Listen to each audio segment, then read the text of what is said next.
Question de Daron, un podcast Bubble soutenu par Heidi Kids. Pourquoi participer aux tâches ménagères est bon pour nos enfants? S'il y a encore 2 générations, les enfants participaient très largement aux tâches de la maison.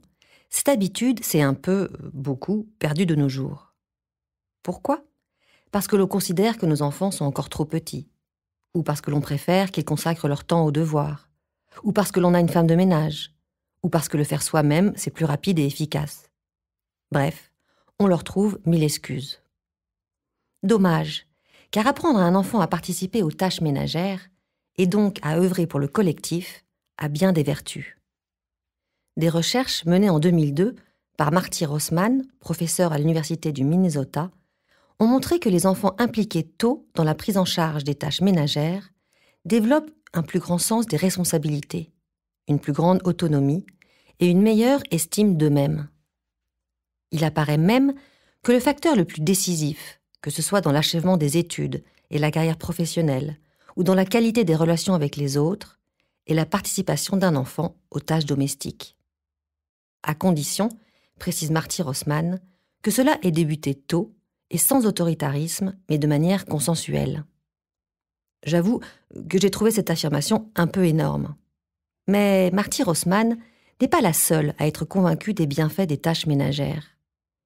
Julie Lycott-Ames, professeure à l'université de Stanford et auteure en 2016 du best-seller « How to Raise an Adult » Comment élever un adulte, partage cette même conviction et va jusqu'à affirmer, non sans humour, que l'éducation doit être bâtie sur l'amour et les tâches ménagères. Pour preuve, l'étude Harvard-Grant, l'une des plus longues études jamais effectuées sur le bonheur. Elle a duré 75 ans. Elle a notamment montré que le bonheur n'était lié ni à la richesse, ni au succès, mais surtout à la qualité des relations avec l'entourage. Et que, écoutez bien, la participation des enfants aux tâches ménagères contribuait à leur épanouissement futur. Pourquoi? Parce que l'enfant apprend à remonter ses manches, à se rendre utile, à réfléchir à la manière d'aider. Une attitude proactive basée sur l'entraide et la coopération qui contribue à la qualité de ses relations futures, qu'elles soient personnelles ou professionnelles.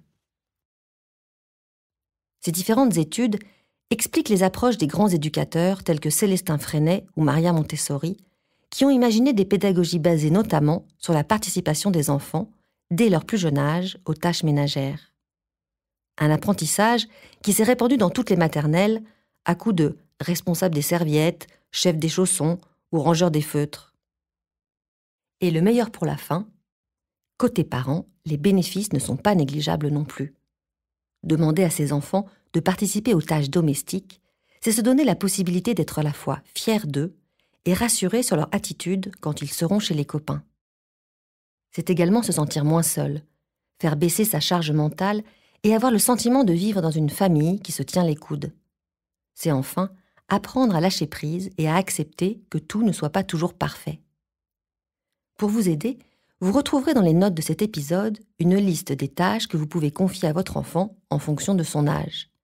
À adapter bien sûr à votre sauce. Ce ne sont pas vos enfants qui me diront merci. Question de daron?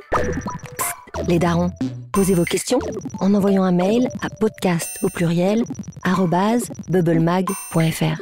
À bientôt!